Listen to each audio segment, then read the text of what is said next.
This is Legal Beef. I'm Ray Thomas, a Texas lawyer. Alongside me is my son, Ray Thomas, who runs our family Wagyu ranch in Seguin, Texas. On this podcast, we talk about law, ranching, business, and how our two worlds overlap more than you might think. It's real conversation about work, about family, and about the values that we share.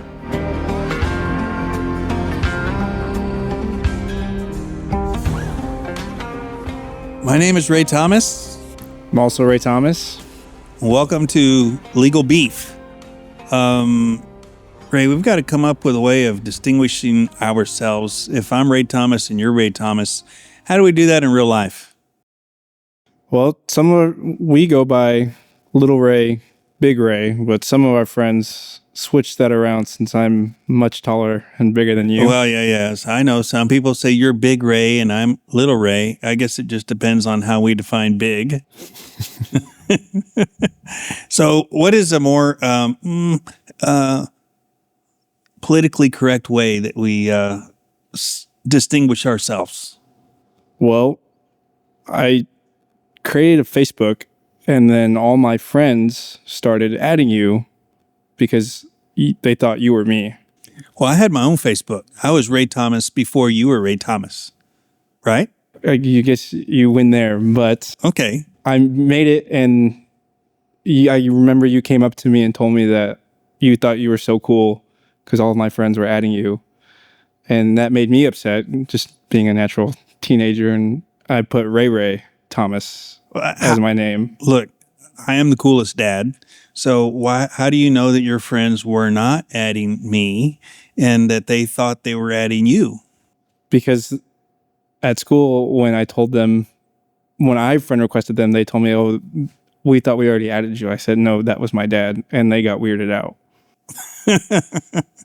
All right. So you changed your Facebook to Ray.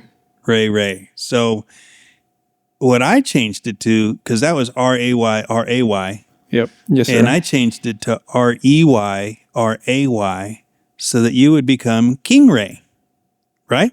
Yes, sir. All right. So what's your favorite? Is it Ray Jr.? Is it Little Ray? Is it Big Ray? Is it Ray? Or is it Ray? Probably just Ray.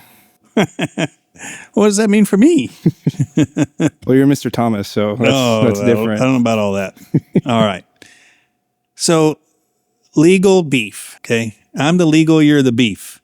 Where did this name Legal Beef come up from? It was something you approached the family with of what you wanted to name the store. And you really wanted to call it High Stakes Legal Beef. And we all said no, because that just didn't seem like a catchy term. But now that we tell it to people, and it seems like everyone likes it. But the sign on the store says the ranch name Santos Patronos Wagyu. All right, so let's tell the people we're in the Wagyu business, right? Yes, sir. That's what you do. Yes, sir. In addition to raising Wagyu cattle and Wagyu genetics, we got to do something with the Wagyu cattle, right? So we turn it into beef. Yes, sir. And we have a beef store, and that's what you're talking about, our retail beef store, right? Yes, sir. Our retail beef store. And in my wisdom, I said we should call it High Stakes Legal Beef, right? Stakes Legal Beef, because I'm a trial lawyer and I've got high stakes litigation, and these are really high end stakes. So High Stakes Legal Beef sounded like a really cool name to me, but you didn't think so, nor did anybody else in the family. No, right? Sir. No. So, I still created the company High Stakes Legal Beef LLC, but our DBA, we do business as what? Santos Patronos Wagyu. Santos Patronos Wagyu. So why don't we tell the folks where this name Santos Patronos comes from? Because that's the name of the ranch, isn't it? Santos Patronos Ranch? Yes, sir. All right. Here is our brand, Santos Patronos Thomas Ranch. Why don't you tell the people where the name comes from for the ranch? So Santos Patronos, translated to English, is patron saints, and in the Catholic Church, it's loved ones who have moved on or have passed away, and essentially they are our guardian angels that look after us, and it's a homage to them, and giving them respect for their sacrifices that they made for us to be able to be here. So it's a way that we're able to remember them and honor them and carry on their legacy. And then the actual cattle brand itself, which is right there in the center of the brand, the logo. Tell them what that is and how that came about. So I always thought that my dad got some graphic designer to come up with it for him, but he actually did it. You actually did it yourself. And on the left side, it is an S for Sandra, my mom's name. And on the right, it's an R for Ray. And they meet at the cross in the middle. So kind of really pays homage to our faith. And then some people also think that the cross kind of looks like a T for our last name for Thomas. Yeah. Sandra and Ray Thomas, or Sandra and Ray at the foot of the cross, right? Yeah. Kind of, it's been a catchy brand, and a lot of people ask for the swag, don't they? Yes, sir. I think it's more iconic than the King Ranch. Maybe that's a little bit of a brag, but we'll see long term, right? Yes, sir. Long term. All right. So now we got this legal beef, this podcast.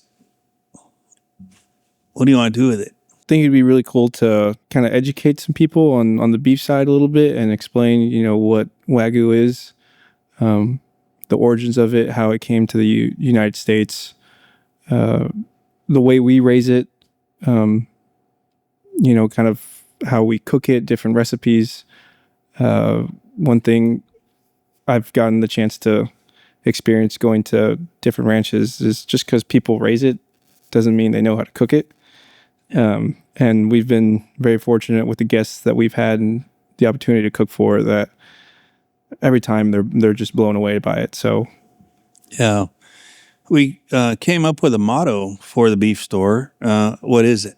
Changing lives one bite at a time. Changing lives one bite at a time. You said something that jogged my memory. You said it's amazed you that we can go to other places that raise Wagyu cattle, but they really don't know how to grill it or cook it as well as to its full potential. We've seen that, right? Yes, sir. So I'm going to brag on you a little bit. I guess it was, what year did we go to Australia? It was April 2024. All right, April of 2024, we had the opportunity to go to Australia for the Australian Wagyu Association's annual conference. It's a big, big deal. And Wagyu producers from all over the world come to Australia. And so we had an opportunity to go, my son and I, and we toured some fantastic, they call them pastorals or stations. Station is ranch, pastoral is ranch. And we were guided by the executive director and president of the Australian Wagyu Association. And one of the places they took us to this one amazing place called Trent Bridge. Trent Bridge Wagyu, the Perry family, Charlie Perry and his wonderful family. They're one of the top producers in the world of Wagyu. And Matt happened to bring some fantastic Wagyu steaks that were award-winning steaks worldwide, and he brought them for us to share. So they got grilled. We sat down at the table, and it was the most amazing beef I'd ever had in my life. And everybody at the table said the same thing. And I thought, man, these guys know how to grill some steaks. And and come to find out, it was you, right? Yes, sir. And what really amazed me is that, number one, I don't know why they asked you to grill. I guess because they heard you're a trained chef. You're a European Italian trained chef. but they entrusted this incredible meat to you to go to a grill that that wasn't your grill. You'd never worked with that grill before. And they entrusted this meat to you to grill for the very first time on a grill you didn't know. It comes in and it was grilled to perfection. What's your secret? How'd you learn how to grill? Learn from you. I knew you were going to say that. Why do you think I asked you that question? You learn from the master. Learn from you.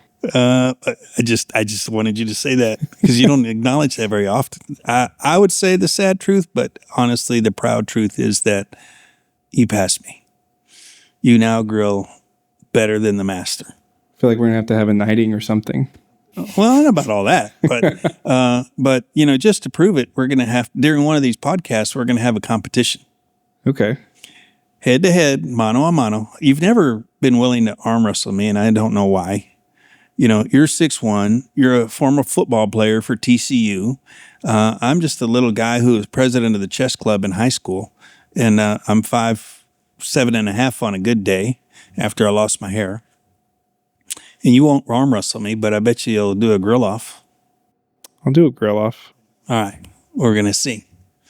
Who's the audience? Who's going to be the judges? Can you invite some people? You want to do it blind, or you want them to know who grilled what? You have to do it blind. You want to do it blind? You have to do it blind. Otherwise, there'll be small bias Towards you? towards you. No. Well, I guess it depends on who the audience is. Yeah. If it's your mother, you win. If it's your sister, I win. If it's Madeline? Well, she says I do it the best. Yeah, she probably would. So, why don't you tell the folks about the ranch and this Wagyu cattle that we're raising. First of all, tell the audience, what is Wagyu cattle? Because we've heard about Kobe, we've heard about Akaushi, we've heard about Wagyu, we've heard about American Wagyu, we've heard about Australian Wagyu, we've heard Japanese black. Tell us about Wagyu. So Wagyu just literally means Japanese cow. There's just cows from Japan, and there's 4 different kinds. There's the black Wagyu, which is the most common and what we raise 100%. And Kobe is a specific region in Japan that's also black Wagyu. There's specific standards that it has to be met, rules, regulations, very strict feeding protocols, and it's really the top end. And then there's the reds, which is Akaushi, which is not as common. And then there's shorthorn, and then there's polled. And so those are the 4, I guess, Wagyu breeds. And genetics came to the US, Canada, and Australia. And so that's where those terms, Australian Wagyu or American Wagyu, come from. But there's also subcategories, I guess you could say, of crossbreds, purebreds, and full-bloods. So there's the most common that you see in the US is half-blood, which is F1, which is just putting a Wagyu bull on a 100% Wagyu bull can be either black or red, and with any other breed of cow. So most common is Black Angus, another is Holstein, Jersey cow mix. And then the F2 moves on to 75%, 25%, and you can go all the way up to 100%. So what's so special about Wagyu? I mean, why is Wagyu beef more expensive than Angus beef or any other kind of beef? So the amount of marbling that is in Wagyu in itself is very, very, really interesting, just because it's genetics that have been developing for over 2,500 years. Originally, these cattle were used as work animals up high in the mountains where it was very, very cold in Japan. So they had to develop a lot of intramuscular fat in order to keep those energy stores and fat stores up so that they could withstand the cold temperatures. And because of that, when they finally cut it into these animals and tasted it for the first time, they were blown away and realized how incredible the beef is. And what makes it so different is that there's a common misconception that all that marbling and all that fat is bad for you. Yeah, I was going to say, I mean, you're telling me that this Wagyu's got more fat. Why is that appealing? So it has a lot of mono unsaturated fatty acids. Has a lot of omega 3s that boost heart health, and it's really one of the cleanest proteins that you can eat. Especially buying it farm raised, exactly from where you're getting it, and no additives, nothing like that. So it's clean and it's pure, and at least 100% Wagyu is. So Wagyu is known as a luxury beef, and you're saying it's because it's got this intermuscular fat or intermuscular marbling, which means that you got all this marbling in between the fibers, and when you grill it, what happens to it? So it begins to render, and it releases a lot of lipids. Lipids, yes, sir. And it's really interesting because the different sires, as the bulls, really have their own flavor profile. When I first heard that, I didn't believe it, but now that we've gotten to try different Wagyu steaks and from different sires and different bulls, you really can taste differences. So, but Wagyu in itself already has such a low melting point that really once you take it out of the package and you're holding it with just your bare hands, you can feel kind of your hands start to get oily because the fat is already rendering or melting. So when you cook it, you don't need oil, you don't need anything like that. It's really, really some of the best. So when we started out with Beefmaster. You remember that, right? Yes, sir. And so our Beefmaster herd that we started with when we got this ranch, they're big, beautiful animals. They're red, brown, red. They're massive. They're wonderful, docile animals. We call them yard art.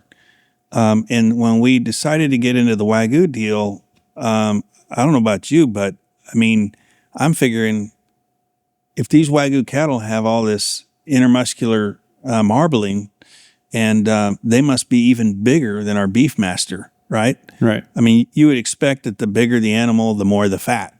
Yes, sir. What did we find out when we got into the Wagyu? They're scrawny and they're not. Some of them aren't nice to look at.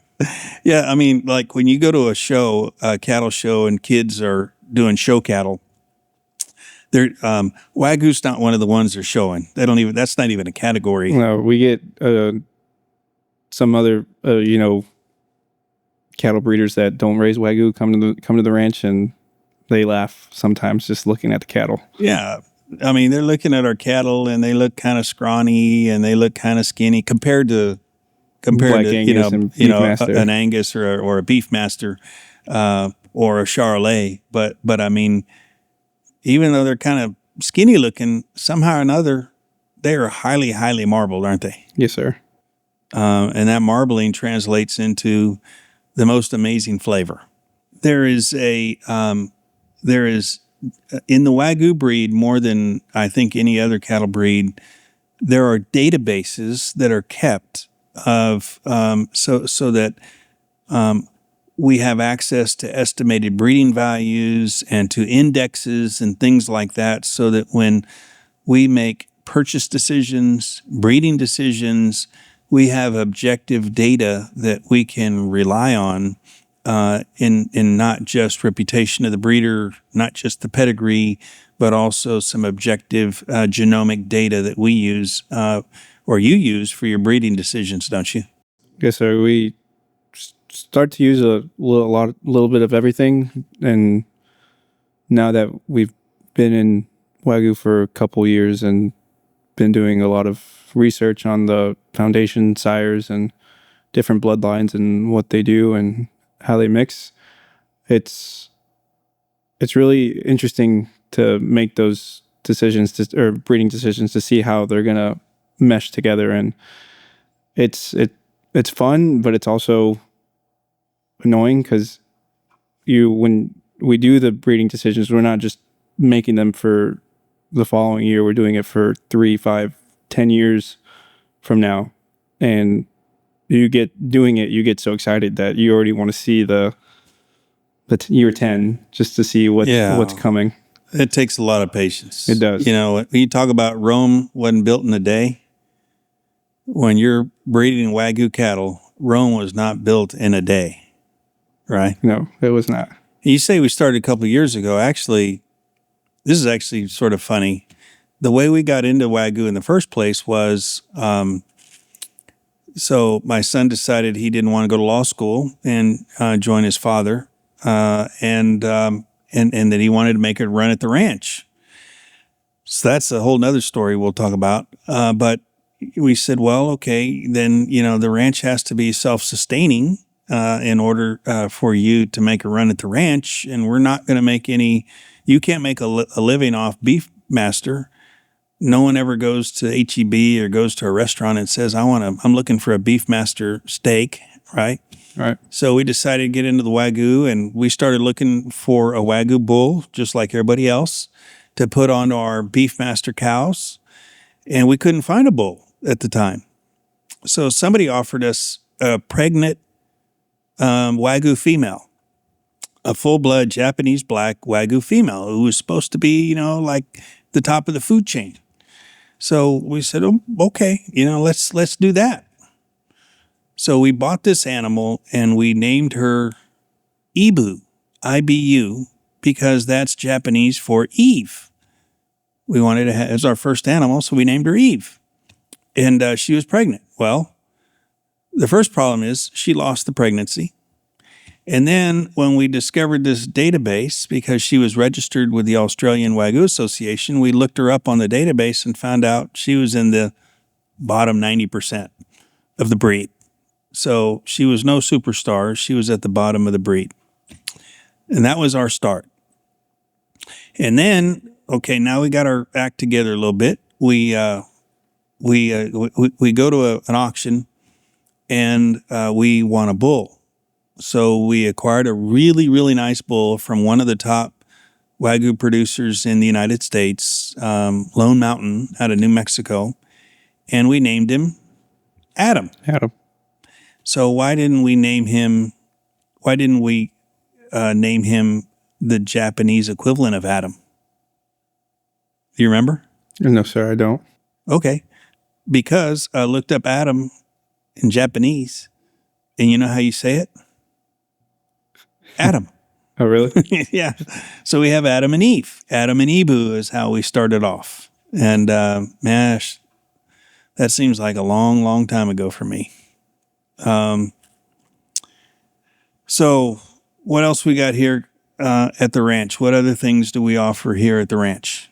So we are in our lodge where we offer family vacations, corporate retreats, dinner parties, lunches, single day events, and kind of just host people here and really try to make it an all-inclusive luxury style space for people that come visit, and we try to give them the utmost high class of hospitality, put a lot of attention to every detail, try to think of everything that can happen, of what they might want. Plan every menu we have a set menu, but usually we always kind of cater to what our guests want and go over every single meal with them, every single drink that they'll want, and then kind of make our own decisions based off of what they say, see if they might want something else in case they forgot to say it. So attention to detail is something that we put a lot into here. And Yes. So after you, let's talk about how you got into that, because really you're right, the food here and the service here is second to none. I'm very proud of that, and very proud of you for providing that.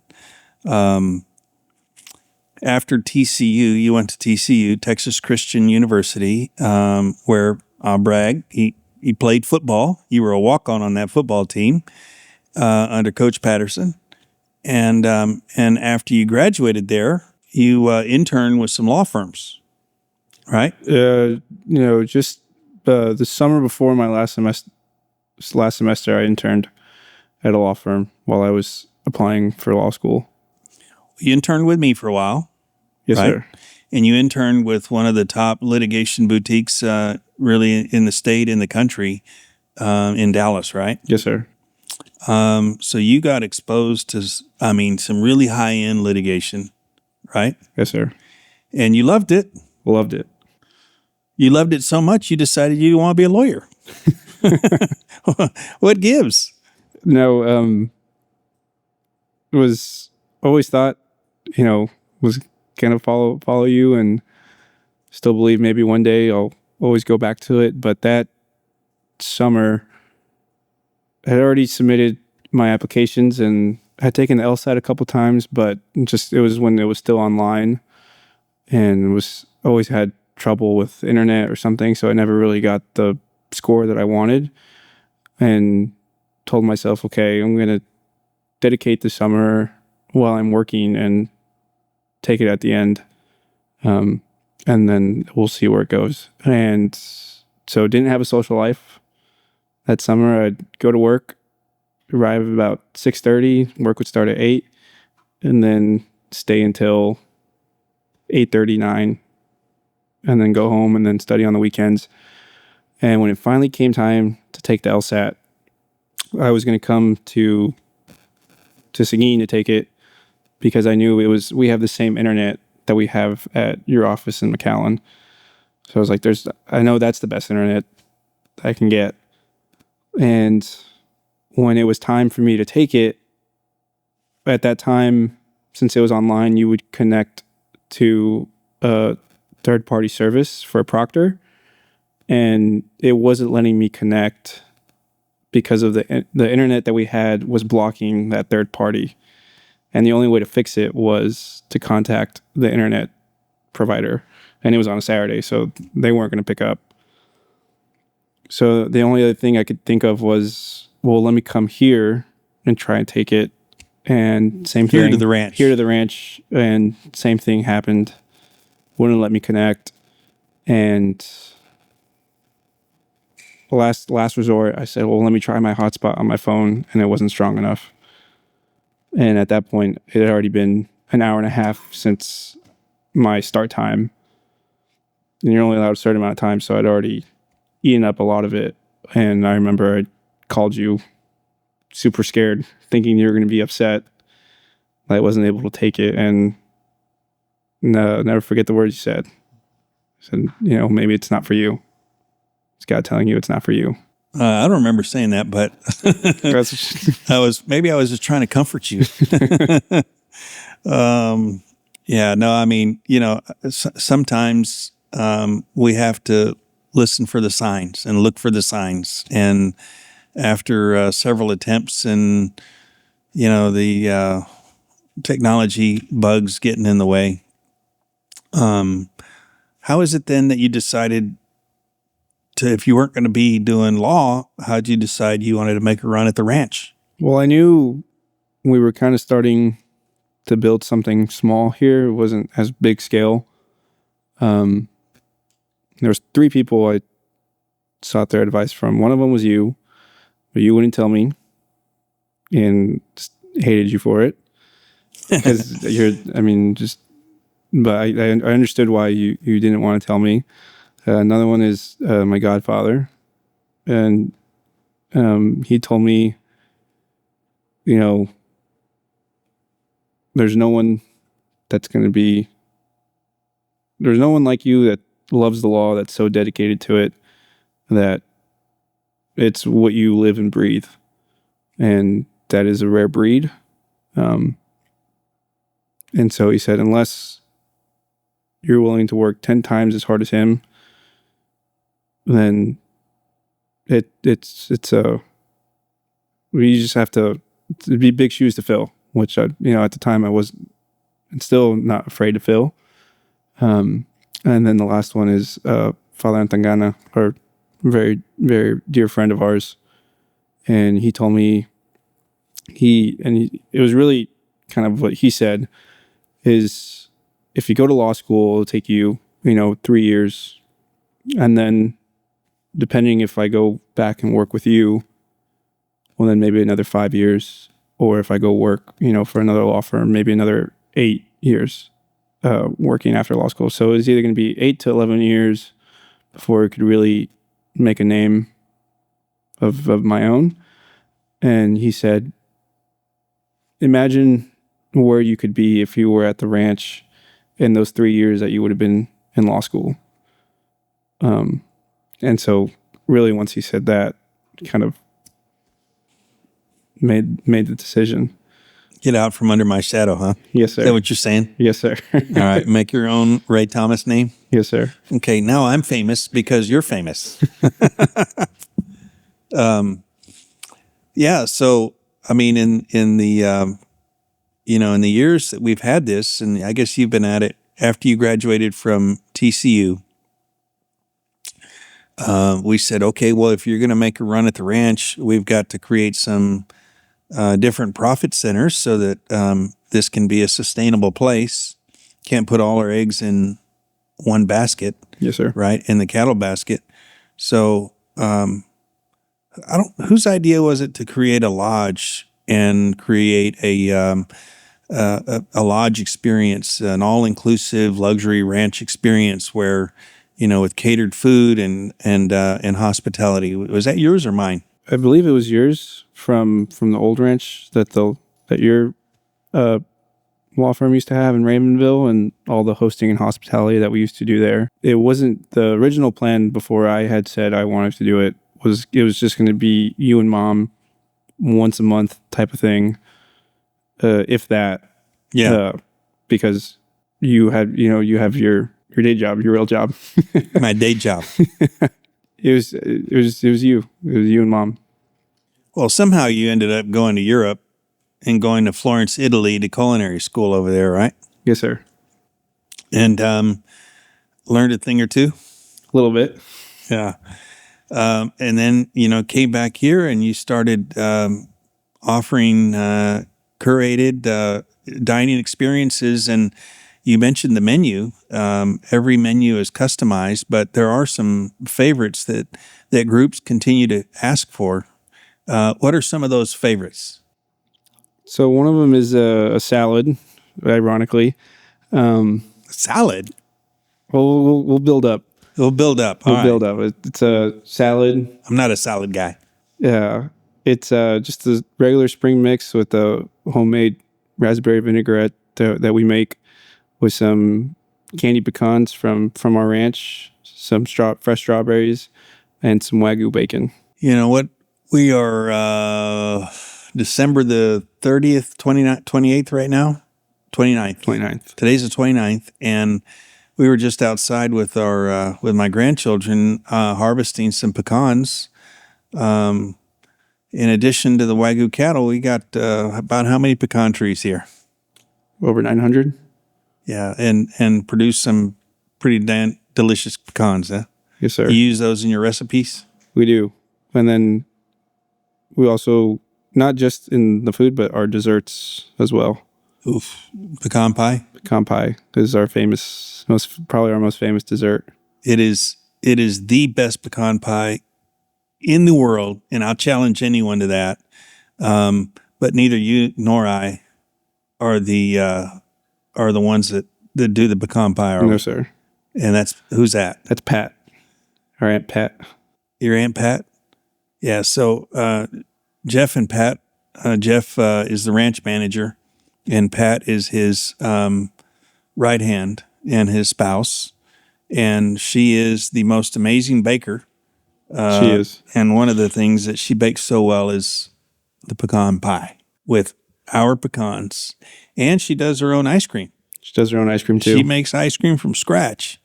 And it gives that Wagyu kind of a run for its money, I think, don't you think? I just know I have a lot of confidence that if I ever mess up, I know she'll save me with her desserts. She'll come in with the grand finale. She will. All right. So the steak tour, I know that the steak tour is a perennial favorite.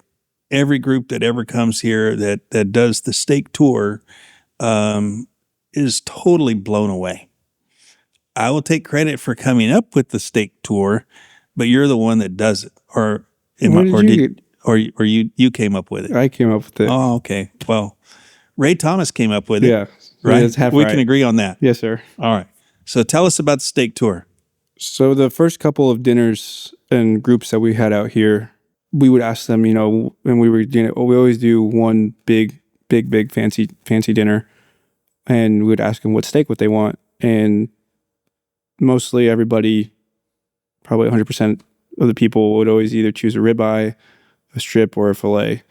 And there was one night we had 16 people for dinner, and 14 of them chose a ribeye.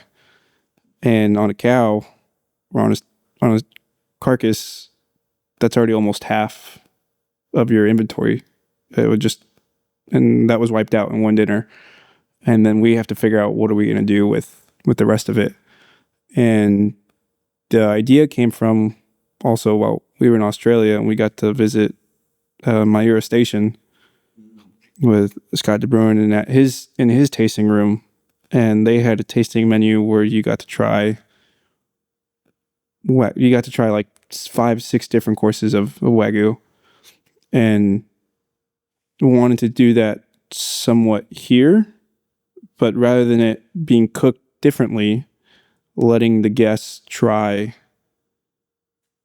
each cut, cook the same, season the same, so they can taste the meat for what it's supposed to taste like, because it already tastes so good just because of all the marbling that you don't have to add anything special to it. And so we'll cook one cut, cut it, explain it to our guests where it comes from, the flavor profile, what they can kind of expect from it, and then we'll move on to eventually get to the last two, which is always either a ribeye, a strip, or a fillet.